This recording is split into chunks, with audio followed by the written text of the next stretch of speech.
Blairing Out Show. Blairing Out with Eric Blair show with Barry Bostwick at the 2014 Newport Beach Film Festival. Dragula. Dragula, a short film where I'm in drag and I play, a nightclub performer, a sort of slightly washed up nightclub drag performer. And it's the last time anybody will ever want to see me in high heels. So in a dress, so I figured I'll do it, Well, everybody knows about Rocky Horror Picture Show and that you were in that with Susan Sarandon. Yeah. And that was during a period of time when David Bowie and drag was really happening. Right. So you're no stranger to that world. No, in fact, when they approached me for this part, I had like one night to prepare, and I just listened to a lot of David Bowie songs. Did you? Yeah, because I had to go and record the next morning, and I thought, but I want him to be like David Bowie, and so then I said, well, also put a picture of David Bowie in my dressing room, in the movie, so that you know who he was trying to be like, and because David Bowie was so much the mid '70s. It was everybody wanted to be David Bowie. Well, not to get off on this, but David Bowie, essentially, most of the music artists that we have today wouldn't exist if it wasn't for David Bowie's existence. Right. Well, and he was also one of the first real rock actors, I thought, and that's what I really liked, and what attracted me to him was the character changes, and he made no apologies for it. It was very clear what he was doing, and how he was structuring his performance and his characters around whatever album or whatever, he felt like at that time. He's a very smart guy. I've never met him, but have you ever met him? Not that I know of. No? Well, he's a legend, He's a legend. Well, let me tell you, I met Madonna, Yeah. and Madonna's first concert was a David Bowie concert, and that is what made her decide to become a rock star. Oh, really? And it shows you, because Madonna, when you think of her, look at all the changes, Yeah. no pun intended, that she made in her career, Yeah. and I believe she followed the David Bowie, archetype. I used to take aerobics classes with her when she was just starting out at Jane Fonda's studio in Beverly Hills.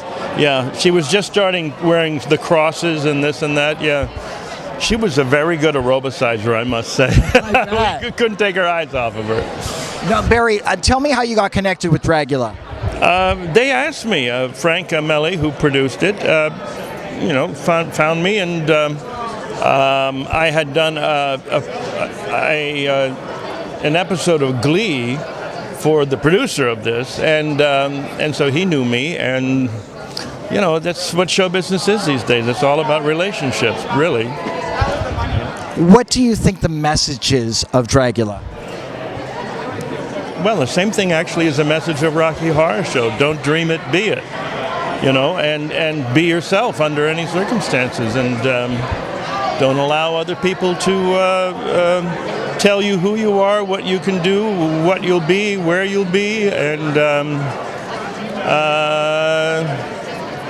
that's it. It's just freedom. It's all about freedom and choice.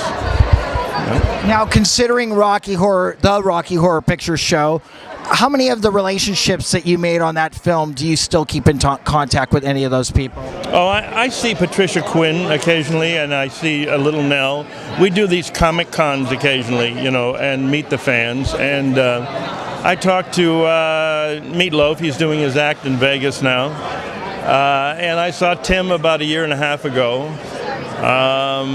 And who else? I see Susan occasionally at openings and things, but no, I don't really keep up with a lot of them. They were all new relationships for me back in 1974 or 5 when we did it.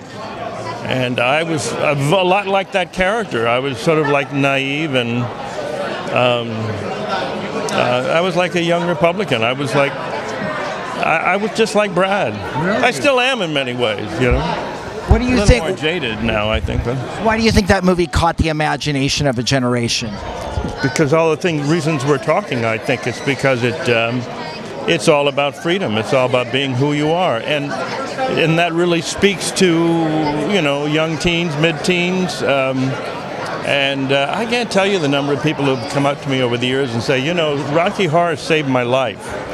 And I think, wow, how many times can you say that you've been in something that artistic or something like this that people, it was that effective to these people's lives that they realized that they could either go on, become what they could become, be who they are, and they found a group of friends, a culture that they could grab onto and embrace for the rest of their lives. I mean, I talk to people who have been married, had kids, did shadow cast 30 years ago, and they're still their closest friends are the Rocky Horror people, people they met in that. Well, I think that the arts. I mean, I found out because I'm standing here because of art like the Rocky Horror Picture Show and things like that. Because I think art in general gives people a reflection of what their lives can be. Yeah. Now, why would you think that the show has become so popular? And besides the fact that it was anarchic and the kids basically made it their own by becoming part of the dialogue and part of the show, and it all just sort of feeds into kids wanting to act out and have control over something in their lives, whether it was just a Friday night, midnight, the goofball thing, or whatever. Why do you think? I think one of the things, not all, but one of the things is that I feel that people with alternative lifestyles have always felt out of place in the world, and I feel like a movie like the Rocky Horror Picture Show showed them, hey, here's this superhero, here's these different people, and I say superhero because Tim was kind of a superhero in the movie, and it gives them license. It makes them say like, hey, you know what? If that guy can do it and it's okay, then it's okay for me to do it too. Yeah.